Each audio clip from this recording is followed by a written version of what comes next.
Olá turma, Prof. Rafa explica na área novamente e hoje vamos falar sobre o gênero épico e sobre o Uruguai, esse livro que aparece aí na tela de vocês, de Basílio da Gama. Nesse videozinho curto eu vou explicar para vocês o que é uma epopeia, porque o Uruguai é uma epopeia brasileira e também deixo para vocês uma atividade para treinarem os conhecimentos de vocês acerca de tal assunto. Vamos lá? Inicialmente, então, o que é uma epopeia? A epopeia é um poema narrativo de caráter grandioso. Ele fala de feitos ilustres e, geralmente, de guerras ou eventos que marcam um povo. Nas epopeias clássicas, há um herói central, intervenções do maravilhoso, como deuses, algo mitológico, algo extraordinário. Aí também um tom elevado, um tom grandioso. Estruturalmente, o poema épico costuma ter uma proposição, que é aquela definição do tema, também uma invocação, um pedido de inspiração. Além disso, tem como características narração em cantos e, obviamente, a sua conclusão. Alguns exemplos clássicos, como aparecerá na tela agora, são Ilíada e Odisseia, de Homero, Eneida, de Virgílio, e os Lusíadas, de Camões. Quais são as principais características, então, dessa epopeia? Vamos aprofundar um pouco nisso. Alguns traços são bem fáceis de identificar uma epopeia. A linguagem solene, a presença de episódios ou trechos ou versos que enobrecem um herói, a mistura de fato histórico e fantasia. Geralmente o poeta toma essa liberdade para embelezar o real. E também as epopeias servem para representar os valores sociais, éticos, políticos de sua época. Por isso, são fontes históricas bem valiosas para se analisar também. A literatura ela tem um caráter histórico bem importante, mesmo através de escritas ou obras que mexam com fantasia. Mas agora, vamos voltar ao nosso livro principal, O Uruguai, de Basílio da Gama, e vamos entender um pouco o seu contexto e um pouco do seu enredo. O Uruguai, de José Basílio da Gama, do século XVIII, é uma epopeia brasileira do período do arcadismo. Ele conta a disputa entre portugueses, espanhóis, jesuítas e indígenas nos 7 povos das Missões, região banhada pelo rio Uruguai.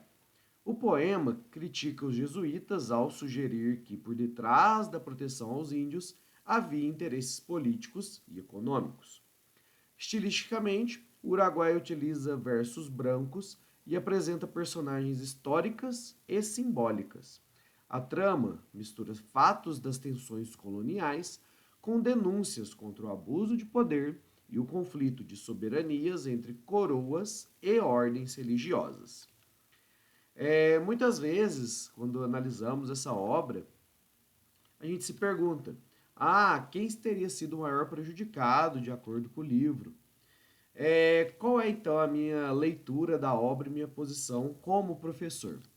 Os guaranis, os povos indígenas, são os maiores prejudicados. E por que, talvez, né? Vamos esmiuçar um pouco mais essa afirmação. Porque, de acordo com o livro, eles foram as pessoas cujas terras, os modos de vida e autonomia foram disputados por europeus, Portugal e Espanha principalmente, e instrumentalizado ali, criado forma pelos jesuítas. Mesmo quando eles alegavam proteção, isso frequentemente significava a perda dessa autonomia indígena e a inserção de interesses externos. Guerra, deslocamento e morte são consequências que recaíram sobretudo sobre os indígenas. É importante observar, porém, que o texto também denuncia jogos de poder entre os europeus.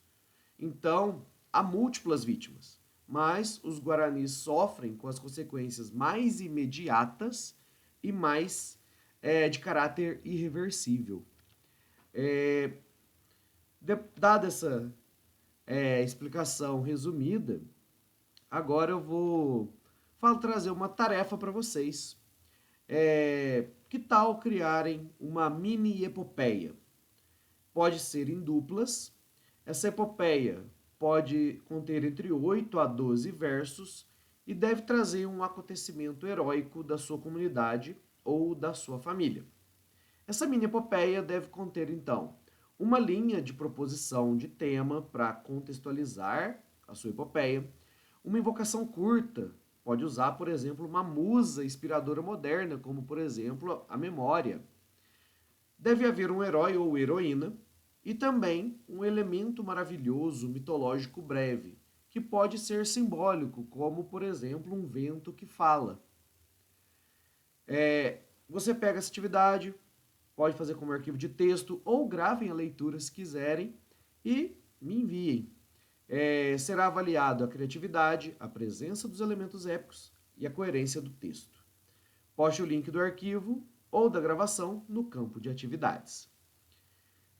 Agradeço que tenham ficado até aqui. Se quiserem, assista esse vídeo mais uma vez, anotem os elementos épicos e, na dúvida, conversem comigo, mandem mensagem aqui no YouTube que eu vou responder todos vocês.